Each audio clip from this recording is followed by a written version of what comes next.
May nagtanong sa akin kung worth it ba gawing first build ang Chinese Pulvuro na bagong item ng mga tank. Kaya sinubukan ko kaagad kay Tigreal, mahigit 5 minutes na nung nabili ko yung item.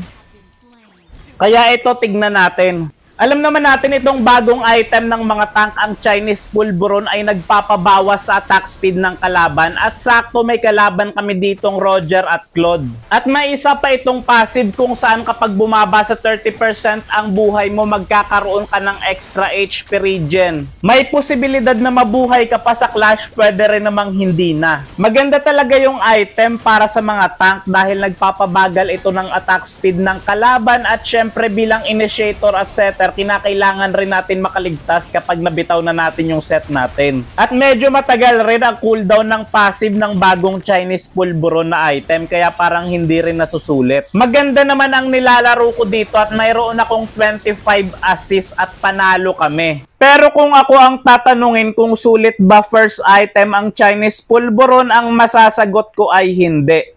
Maraming items ang masulit bilhin bilang first item katulad ng Dominance, Ice, Athena Shield at iba pa. Pero itong Chinese Pulveron mas okay kung pangatlo o pang-apat na item ito.